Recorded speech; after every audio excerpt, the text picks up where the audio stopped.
54 ans. 54 ans après sa mort tragique, un petit chien sans race rentre dans l'histoire. Le maire de Blériot-Plage vient de recevoir une lettre d'un écrivain parisien, Michel Lospice, qui écrit actuellement une histoire des ailes et une histoire de la traversée de la Manche par Louis Blériot.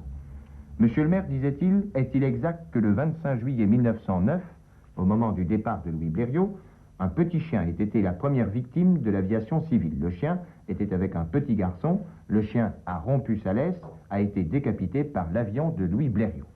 Le maire de Blériot-Plage, M. Boulard, a réagi, il a répondu « Le petit garçon, c'était moi, le chien était le mien ».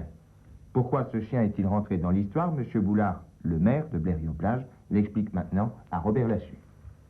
J'avais exactement 7 ans et 4 mois. Vous étiez venu avec d'autres curieux? Oui, et également avec mon père qui avait été sollicité pour apporter son concours au départ de l'avion de Louis Blériot. Alors votre chien vous accompagnait? Mon père m'avait laissé en garde et surtout de bien y faire attention. D'ailleurs, il m'avait donné en laisse. Il s'appelait Tom. C'est un chien ratier. Il avait, je me rappelle, la queue coupée et le poil ras. Quel âge avait-il?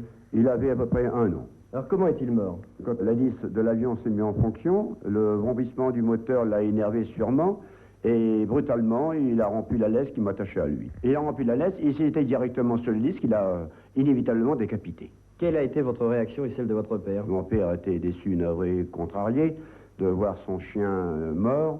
Et je tiens surtout à préciser que sur le terrain, mon père ne m'a rien dit devant le public, mais quand je suis rentré à la maison, j'ai attrapé une sacrée fessée. Louis Blériot, vous l'avez revu?